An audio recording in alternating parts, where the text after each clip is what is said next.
காதல் சக்சஸ் ஆகணுமா? தயிர் வடை கேள்விப்பட்டிருக்கீங்களா? அந்த தயிர் வடையை வாங்கி நீங்க சாப்பிடுங்க, காதலை சொல்ல போங்க, அழகா காதல் செட்டாங்க. என்னங்க இது லாஜிக் இது? ஏங்க தயிரோட சாப்பிட்டா எங்கேயாவது லவ் செட் ஆகுமா?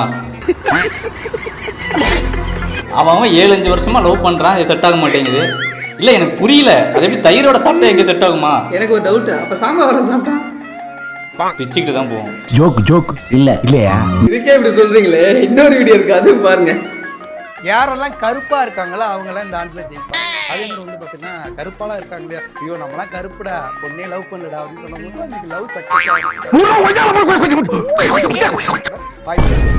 அதாவது பார்த்தீங்கன்னா இந்த ஆண்டு வந்து கருப்பாக இருக்கிறவங்கலாம் கன்ஃபார்ம் வந்து லவ் கை கொடுன்னு சொல்லுவாங்க. ஸோ இது சொல்கிற மாதிரிலாம் இல்லை.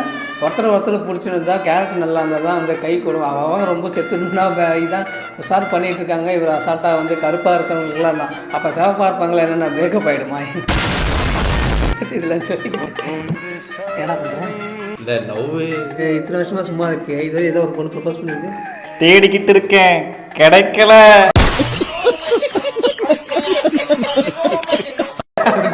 சொல்ல வர கிடைக்காது. ஏன்னா லவ்வுக்கு நம்ம தான் ஹார்ட் ஒர்க் போடணும். ஸோ இந்த மாதிரி சில மூட நம்பிக்கைகள்லாம் நம்பாதீங்க. ஏன்னா இந்த மாதிரி ஆட்கள் வந்து இருக்காங்க.